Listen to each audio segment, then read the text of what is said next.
Whether by oil or by steel, copper or clay, the Wiedings are artists by definition and by craft. The couple has been featured in Art Prize in Grand Rapids for their work and will soon host their own show in Escanaba at Bay College starting January 12th. I think I always knew that that was a gift that I had, and I hope everybody else thinks it's a gift. But my parents have always been super encouraging that whatever the gifts that we were given, each unique to each one of us, that we would follow that. And luckily enough, I married an artist and a teacher of art and design at Northern, so he has been just phenomenal. I think an artist can do that.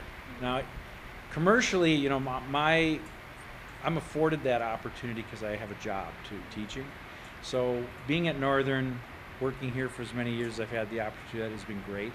And it's afforded me that opportunity to experiment with my work more than if I was an artist who had to try to make work for sale. It is clear that they do not create their work for fame or money, but rather for the joy and freedom it brings to be able to create without stifling conventions or dictates. I probably think with colors and textures and shapes and just beauty in general, I think is encapsulated in nature.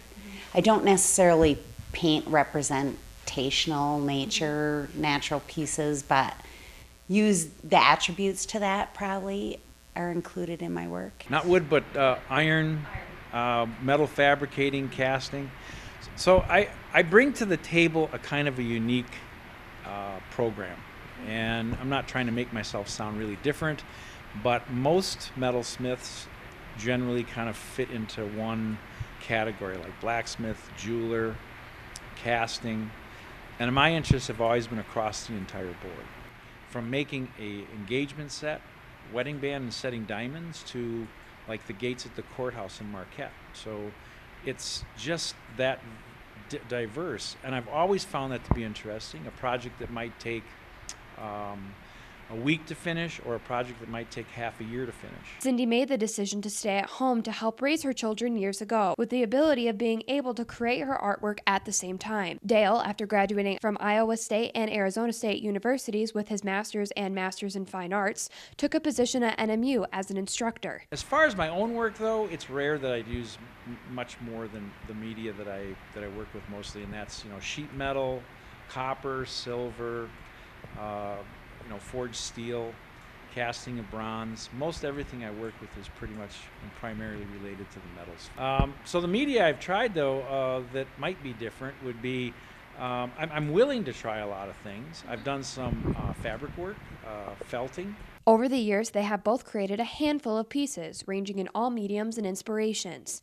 One special piece by Cindy is being sponsored by ABC 10 and the CW5 for the Media Art Award as part of Boniface Art Center in Escanaba. It came with a little, ran across information on St. Catherine of Siena, who's a great mystic and saint of the faith. And she talked about each human being has within themselves cells, an interior cell, in which we should retreat to when the world gets to be heavy for us. We can go in and we can look at ourselves with truth, and we can also find God there. An artist can never really pinpoint their inspiration, but they can understand their feelings about an art design and what it means. The future is just as unclear for these two when asked what may inspire them to work next. I guess I keep thinking about, where is my work heading, and I keep going to go to the making pieces that I find more interesting. Right now, I can't wait to get started working on some more copper work because I have ideas in my head, and those are the ones I want to attend to. But if I had a different, if things were different and I could work outdoors and I could be working on bigger things, I'd try that too. I feel that the work I'm doing constantly is better in my mind, but it's different. And people have always said to me, oh, I really like the stuff you did 10 years ago, but it's not where I'm at anymore. I'm just kind of moving on and trying new things all the time. Ideas come and go, and so does the time in between. But what will never end is this couple's love for their work or each other. Reporting in Gwinn for ABC 10 and the CW5, I'm Chelsea Dickens.